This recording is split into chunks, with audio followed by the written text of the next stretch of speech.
Hello students, welcome to Achievers Funda. आज का हमारा टॉपिक है nomenclature of carboxylic compound.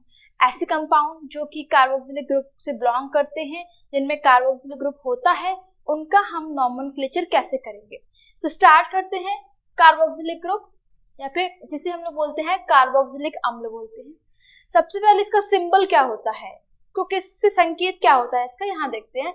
Symbol है इसका RCOOH।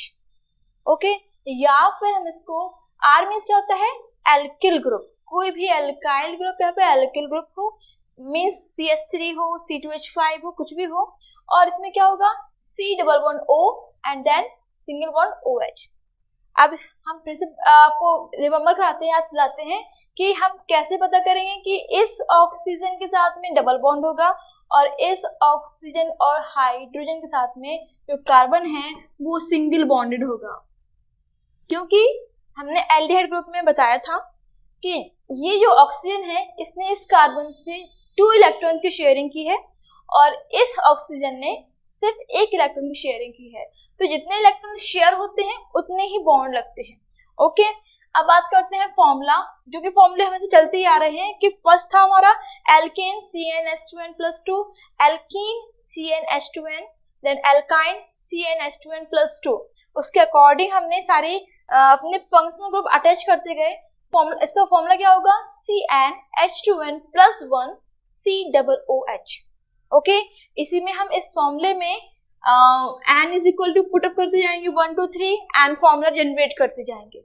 ओके, नेक्स्ट सफिक्स की जब नोमेनक्लेचर करते हैं तो सफिक्स तो बहुत ही इंपॉर्टेंट होता है, तो उसमें सफिक्स का यूज करेंगे। तो फिर से वही एल्केन, और उस एल्केन से हम लोग क्या करेंगे, ई को रिमूव करके उसमें हम लोग ओइक एसिड ओइक एसिड को हम लोग अटैच कर देंगे, ओइक अम्ल। ओके, स्टार्ट करते हैं। Put n is equal to 1 in equation number 1। यहाँ देखिए ऑलरेडी यहाँ पर इस फॉर्मूले में ऑलरेडी ही कार्बन है, ठीक है। तो अगर हमने n is equal to 1 किया तो कितने जाएगा, 2 कार्बन हो जाएंगे हमारे।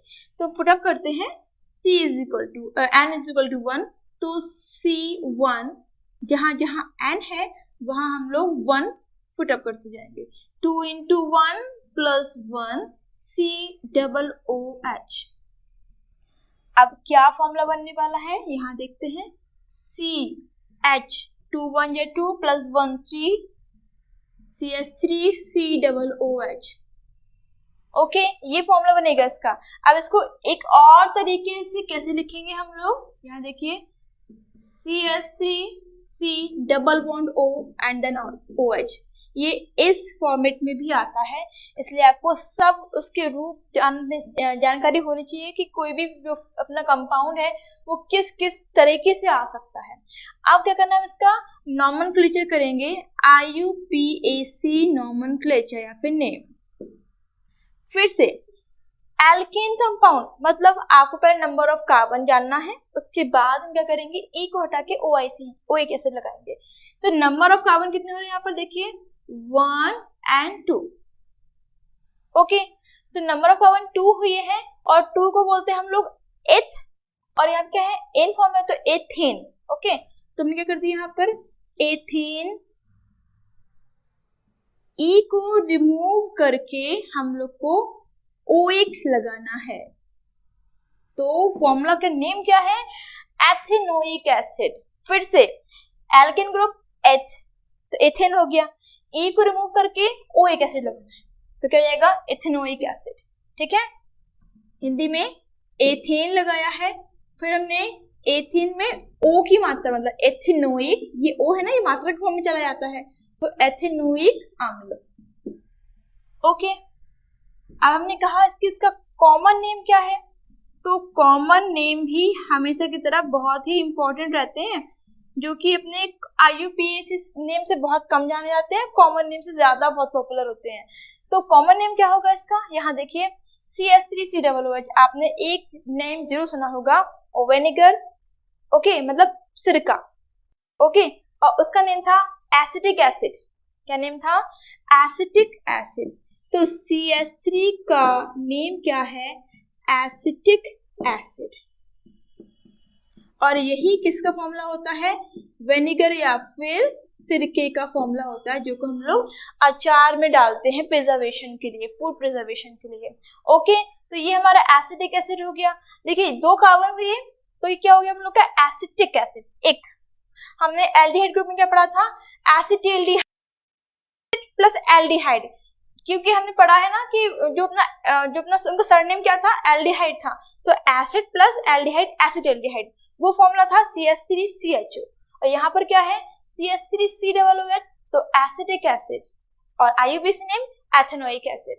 तो फिर से वही क्वेश्चन, क्या ये कार्बोक्सिलिक ग्रुप का फर्स्ट मेंबर है?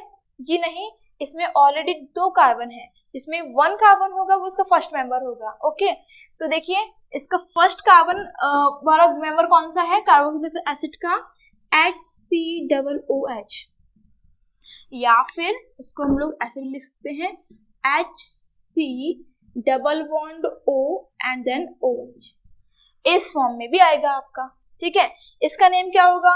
फिर से वैसे ही IUPAC name, number of carbon 1 को हम लोग बोलते हैं मेथ, और किस फॉर्म में चाहिए है? एल्केन फॉर्म में, तो मेथेन। ओके, ई को हटा के ओ एक लगाना है, तो मेथेनोइक एसिड। मेथेन हमने ई को क्या करा? हमने रिमूव किया, ओ एक इसमें हमने अटैच कर दिया, तो ये क्या बन गया आप लोग का? Methanoic acid. ठीक है, इसको हम लोग हिंदी में लिखते हैं मेथेनोइक अम्ल।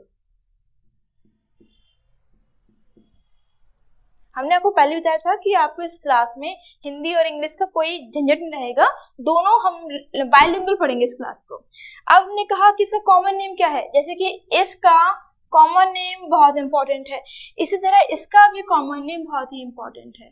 कॉमन नेम जो स्टार बनाते हैं वो इंपॉर्टेंट, मतलब इस नेम को बहुत ज्यादा पॉपुलर होते जाने जाते हैं। ठीक है, तो HCOOH हमने एल्डिहाइड ग्रुप में पढ़ा था कि SCHO क्या था? फॉर्मेल्डिहाइड, एक वर्ड आता है फॉर्मा। ठीक है, तो इसमें क्या होगा? इसका नाम होगा HCOOH, फॉर्मिक एसिड। क्या होगा इसका नेम?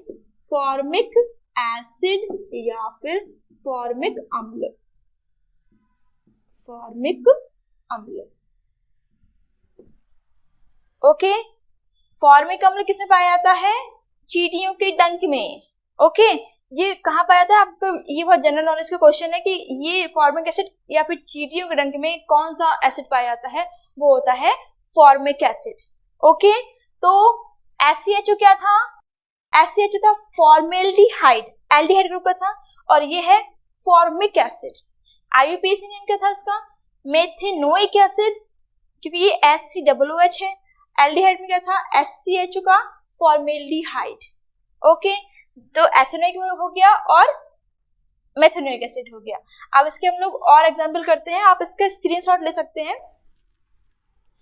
कुछ एग्जांपल करेंगे इसका हम लोग।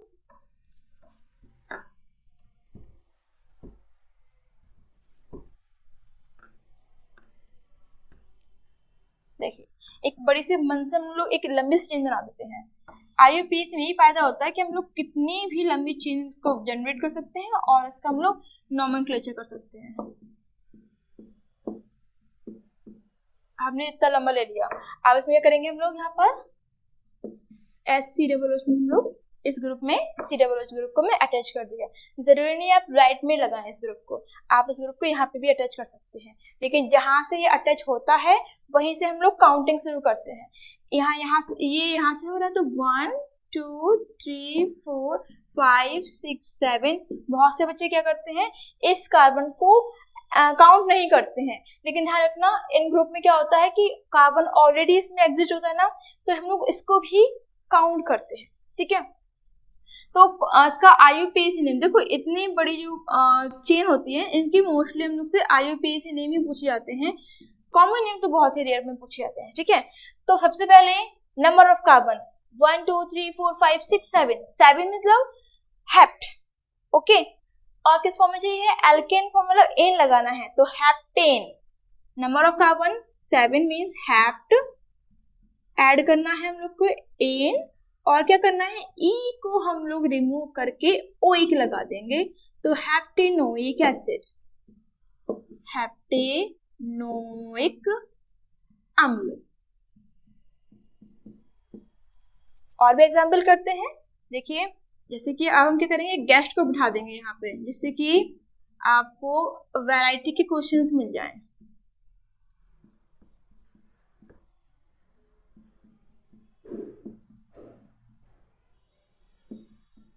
ये देखिए इतनी बड़ी लंबी हो गई, ठीक है। तो यहाँ देखिए हम काउंटिंग शुरू करेंगे कहाँ से, जहां से ग्रुप अटैच है। तो 1 2 3 4 5 6 7, 1 2 3 4 5 6 7, तो दोनों साइड से इक्वल चल रहा है, तो हम लोग कहीं से या तो यहाँ पे चला सकते हैं हम लोग काउंटिंग में, या फिर ऐसे में, क्योंकि इक्वल चल रहा है। तो 1 2 3 4 5 6 7, ओके। फिर से 7 कार्बन हुए हैं, तो फिर यहाँ देखिए कि जो हमारा नंबर ऑफ कार्बन कितना हुआ, 7 हो गया। अब यहाँ पे गेस्ट भी मौजूद है, कौन है, CH3। फिर से किस रूम में है ये गेस्ट, रूम नंबर 6 में, तुमने 6 यहाँ पे लिख दिया है, ओके। फिर है कौन गेस्ट, CH3, नेम क्या होता है इसका, मिथाइल या फिर मेथिल हिंदी में बोलते हैं, 6 मिथाइल, काम हो गया इसका। अब कितने कार्बन इसमें, 7 कार्बन हुए, और 7 को बोलते हैं हेप्ट, तो हेप्टेनोइक एसिड, 3 मिथाइल हेप्टेनोइक एसिड या फिर 3 मेथिल हेप्टेनोइक अम्ल। आई थिंक आपको समझ में आया होगा। चलो इसी से हम क्या करेंगे, एक और एग्जांपल करते हैं। अगर हमने क्या कर दिया, यहाँ पर एक ग्रुप और लगा दिया, ये CH2 एंड देन CH3, इस तरह से कर दिया हमने, ठीक है। अब हम लोग चेन देखेंगे, अगर हमने 1 2 3 4 5 6 7, यहाँ 7 कार्बन है, और 1 2 3 4 5 6 7 8, यहाँ पे हम लोग ऐसे काउंट करने पर 8 है, और हमेशा हम लोग एक लॉन्ग चेन को चूज करते हैं। तो क्या करेंगे, अब हम लोग काउंटिंग यहाँ ना जाकर यहाँ कर देंगे, ओके। आपको समझ में आया होगा, काउंटिंग हमने लॉन्ग चेन के अकॉर्डिंग की। अब इस स्ट्रक्चर के अकॉर्डिंग ये क्या हो गया, इनके लिए गेस्ट हो गया। देखिए इसको रीअरेंज कर सकते हैं, अगर कोई बच्चे कंफ्यूज होते हैं तो हम लोग इसको रीअरेंज भी कर सकते हैं, जैसे कि COOH यहाँ हो गया, देन CH2, फिर CH2, फिर CH2, फिर CH2, then CH2, then CH3। अब नंबर ऑफ कार्बन 6 पे था ना, ये अलग से अटैच हो रहा है, तो क्या करेंगे, यहाँ पे हम लोग इसको गेस्ट के फॉर्म में बना देंगे। 1 2 3 4 5 6 कार्बन की ये चेन तो हमने यहाँ बना दी, अब ये बचा हुआ है, तो 6 कार्बन पे 1 2 3 4 5 6 यहाँ पर उन्होंने CH3 अटैच कर दिया। तो देखिए लॉन्ग चेन बन गई है, यहाँ पे 8 कार्बन था। अब यहाँ देखिए इसका नॉमेनक्लेचर, यहाँ से काउंटिंग करेंगे, तो 1 2 3 4 5 6 7 8। अब इसके अकॉर्डिंग जो गेस्ट है वो 6 नंबर पर है, ठीक है। तो क्या करेंगे, 6 मिथाइल, नंबर कार्बन 8 है, 8 को बोलते हैं हम लोग ऑक्ट, और एन के फॉर्म में तो ऑक्टेन, तो हमने क्या कर दिया, ऑक्टेन लिख दिया है, देन ओइक एसिड, तो 6 मिथाइल ऑक्टेनोइक एसिड। आई होप आपको आज की क्लास समझ में आई होगी। अगर आपको मेरा कंटेंट समझ में आता है तो प्लीज़ लाइक करें, सब्सक्राइब करें और शेयर करें।